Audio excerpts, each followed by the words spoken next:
mipui ni hianin Kelkang kan fanga ka thian pa hroe nen ka voi khat kalvena ni a tichuanin ka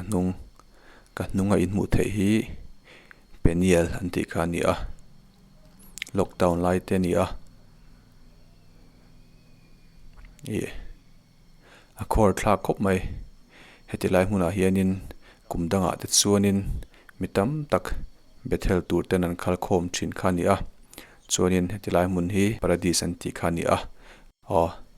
kan fang ve zel tura hianin ngai la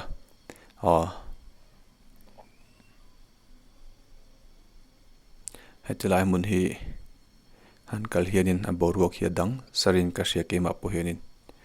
tharau thianghlim a cheng al om rengani ti hreila chuanin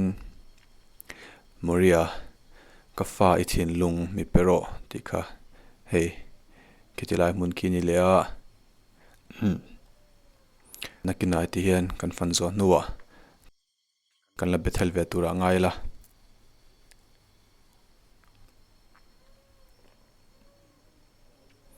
hmun hian nuam khop mai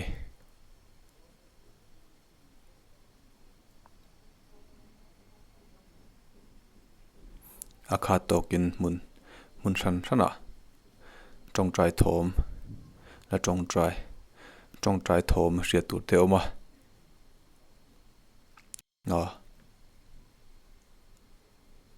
chutiang te chu ni a chuanin hei tuna hianin hlum an tawngtai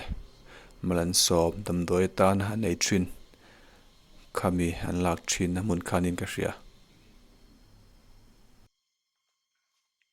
heti lai hianin chung an lo siam sak towa hei hi ni a in hmuh theih dan tur chuanin tichuan a chungah khuanin lei in hmunga tinglai khua ama khan a then chuanin damdawi tan ten lo hmang to dampui te pawh an awm tawh ni chutiang chu ni a ti hian kan fangkual ve ni a soituang khan lockdown zo hnu te ni a covid fangin ti hianin Kelkang pawh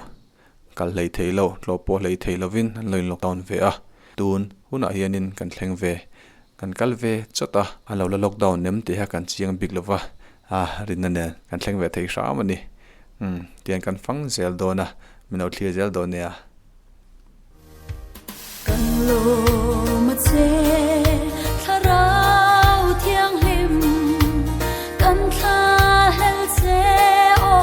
kan du ber che lung hun khata ami ta shuai tu chuan kan ram dung le wang fang zelang che fak zel che kan nuam o lalpa awmpui min te vani kan ram sual nei ang kang fai zela kan lo me kan zoi moi che tharau thianghlim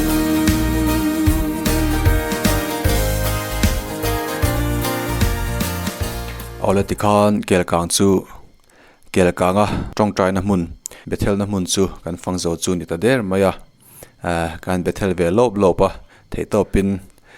kan theiang tokin kan phagang tokin Pathian nei hlan than ta kan neya chuanin kan hole to don ani thlir tu te lokpui nge ka beise ya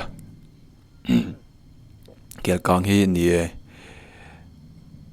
ke poina ka voi khat fan ve na ni a hmun hi a thianghlimin tharau thianghlim pawh a zalian ti ka hria anuam khop mai nang ni poin in vala fang ve ngei don nia thlir tu te in zawa in mang tha vek kule